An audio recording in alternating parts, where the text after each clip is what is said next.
Hai teman-teman, kali ini kita akan menyimak sejarah rempah di Kepulauan Banda yang terletak di Provinsi Maluku. Rempah-rempah yang tumbuh dan ditanam di Nusantara selama berabad-abad silam telah menjadi daya tarik bagi bangsa-bangsa asing untuk datang.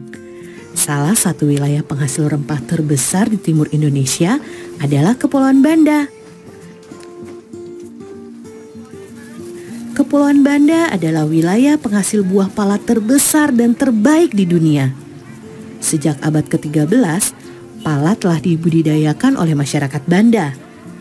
Kemajuan perkembangan perdagangan pala pada abad ke-15 membuat Banda semakin ramai dikunjungi oleh orang-orang asing dan perlahan menguatkan Banda sebagai pelabuhan rempah yang ramai.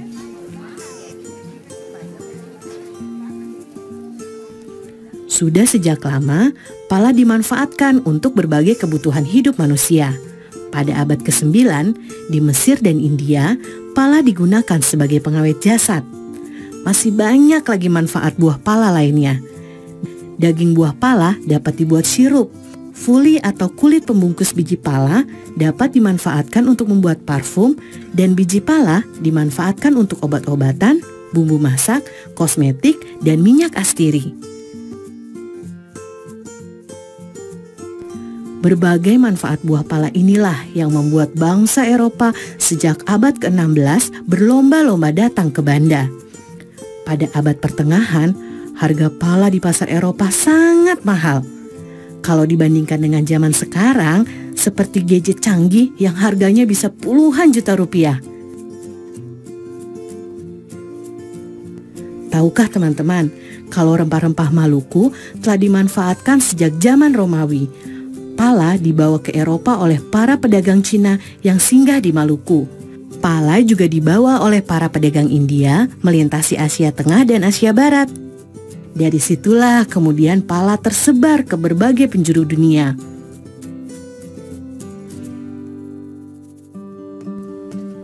Selama puluhan tahun, bangsa Eropa berlayar mengelilingi dunia mencari sumber rempah-rempah.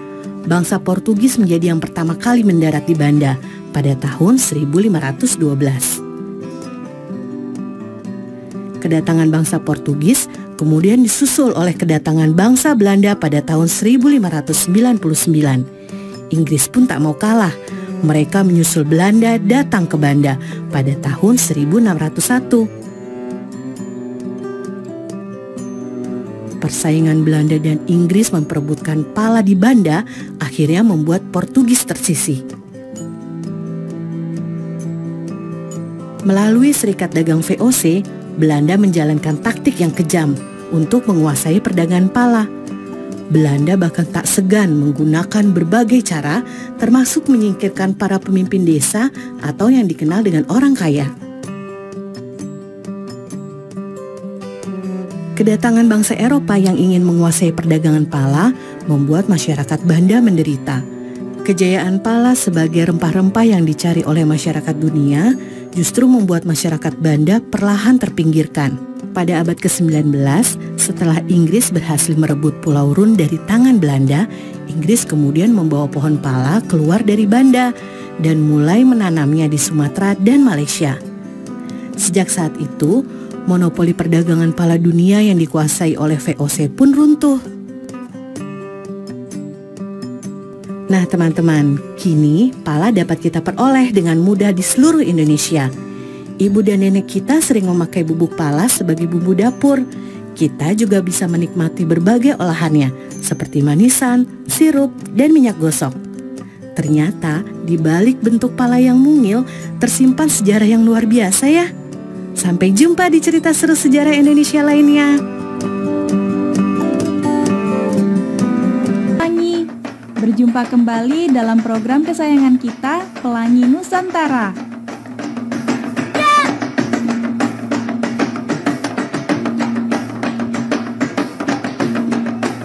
Sobat Pelangi, coba lihat teman-teman kita yang cantik ini.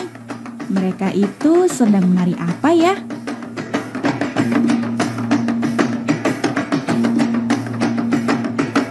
Oh, tari soya-soya.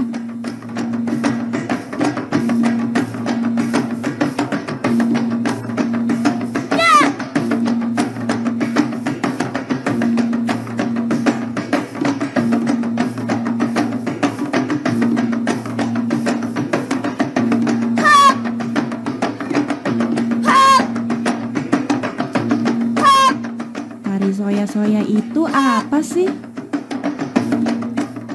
Adik-adik, tarian soya-soya itu adalah tarian perang ya, yang menceritakan tentang peperangan ya, kemarahan masyarakat Maluku Utara. Dan asalnya itu sebenarnya dari Pulau Kayowa. Ya, Pulau Kayowa itu di salah satu pulau di Halmahera Selatan yang kemudian menyebar ke seluruh Maluku Utara. Oh, ternyata tari soya-soya itu berasal dari Maluku Utara. Aku ingin tahu deh, latar belakang atau sejarah adanya tari soya-soya ini. Waktu itu terciptanya itu secara spontan sebenarnya ya adik-adik. Pada saat masyarakat atau yang di sana di daerah Maluku Utara itu disebut dengan Balakusu Sekano-Kano. Ya, Balakusu Sekano-Kano itu artinya rakyat yang merasa marah mengetahui bahwa Sultan Babullah diculik kemudian dibunuh. Seperti itu sampai terciptanya tarian tersebut gitu. Sobat Pelangi, perhatikan deh pakaian dan tata rias wajah mereka. Keren ya. Kalian mau tahu tidak bagaimana mereka merias wajah dan tata cara mengenakan kostum untuk tarian soya-soya ini? Kalau aku sih mau tahu banget. Kita simak penjelasan berikut ini. Untuk kostum soya-soya ini dari setelan ya, seperti kemeja dan celana panjang. Kemudian ada selempang kiri kanan ya, warna merah atau kuning. Kemudian rok. Nah, rok ini adik-adik berwarna 4 aja ya. Topi itu kita namakan toala lipat ya. Tidak ada ornamen lain kecuali ngana-ngana di sebelah kanan. Dan salawaku yang kita pakai di kiri itu menggambarkan seperti ornamen untuk perang ya waktu saat itu. Jadi tarian soya-soya karena laki-laki semua, kita tidak memakai make up. Di tarian soya-soya ini ada sekitar 12 gerakan dasar ya. Nah, tapi dari sampai sekarang itu kita belum ada namanya. Dari gerakan 1 sampai gerakan 12.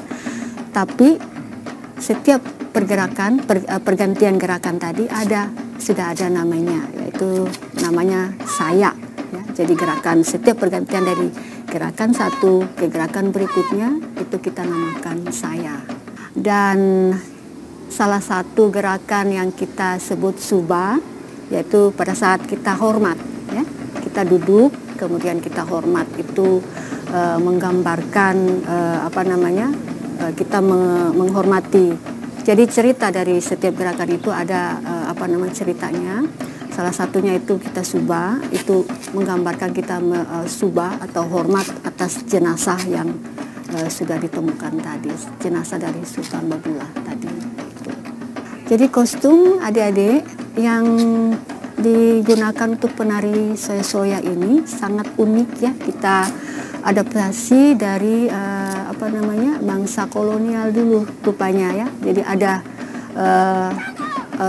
atasan setelan putih-putih dasarnya dan memakai rok. Jadi penarinya semua laki-laki, tetapi kostumnya ada memakai rok ya.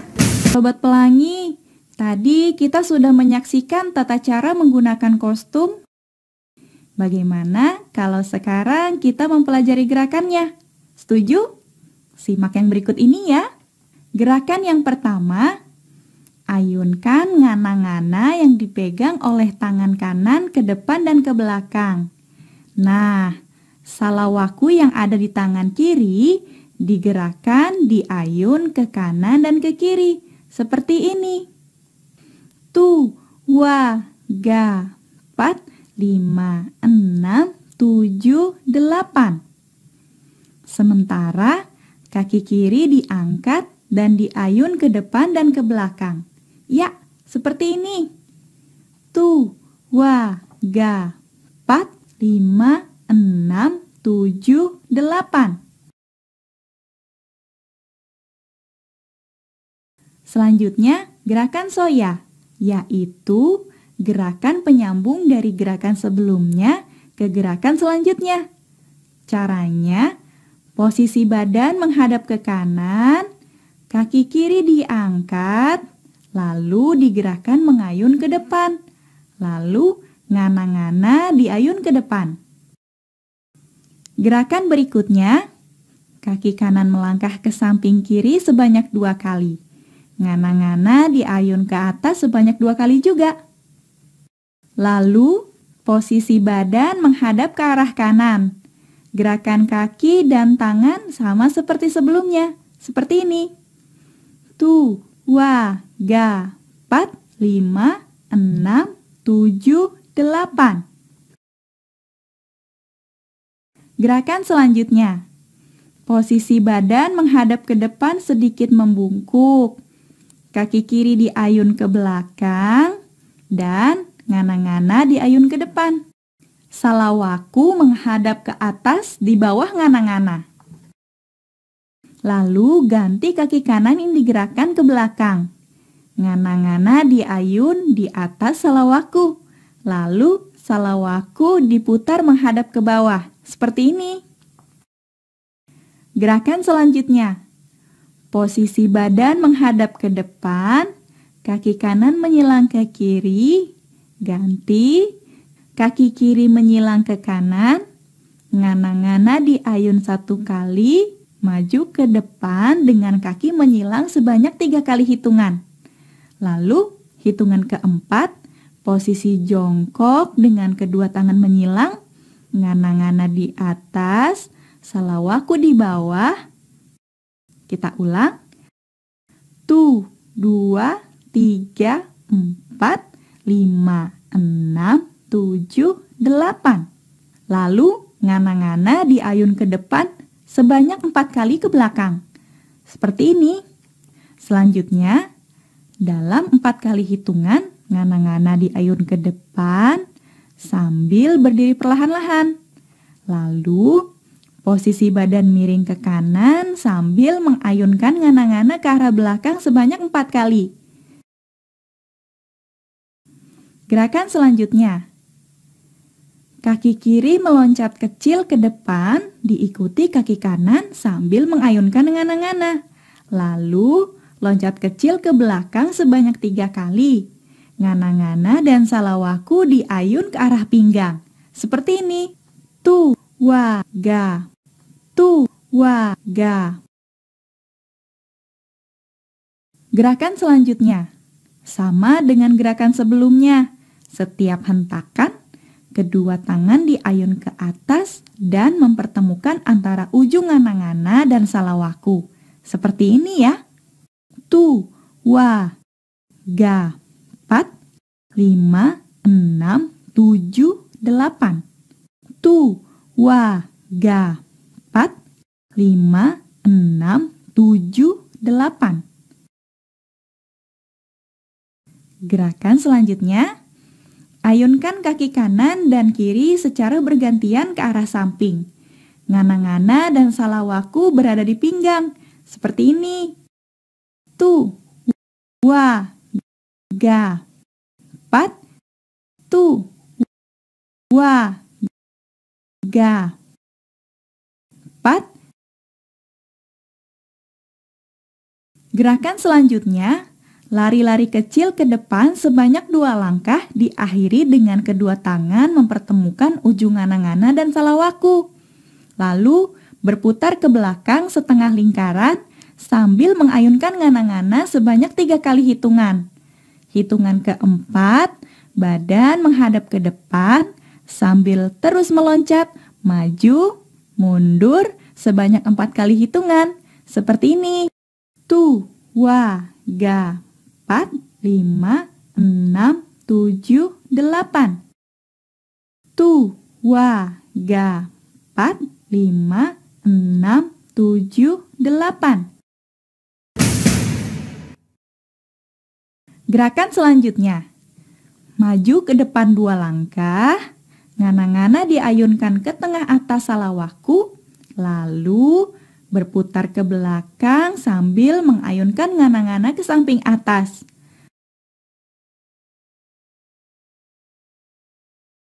Tu, wa, ga, 4, 5, 6, 7, 8. Tu, wa, ga, 4, 5, 6, 7, 8.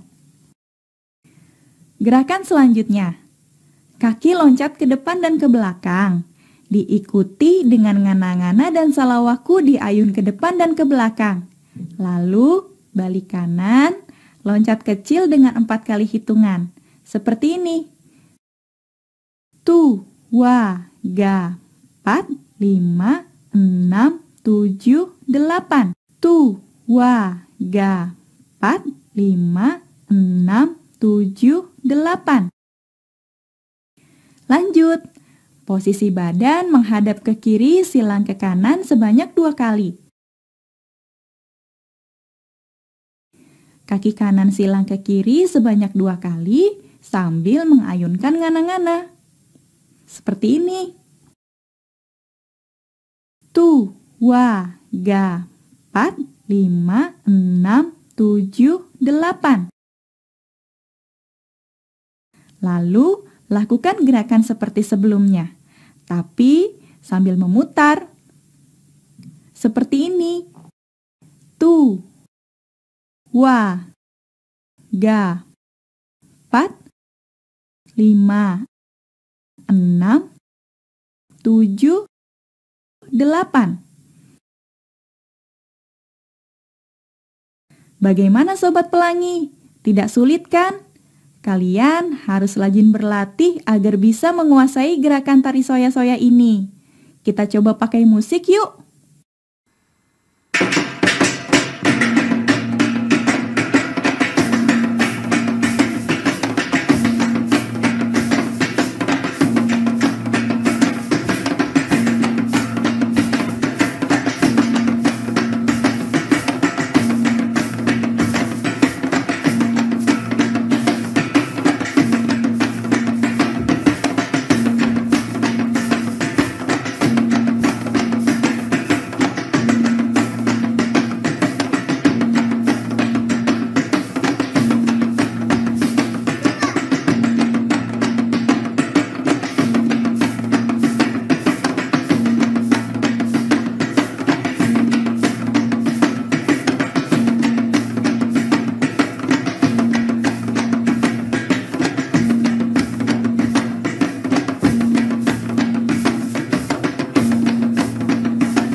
Sobat Pelangi, demikian program Pelangi Nusantara kali ini.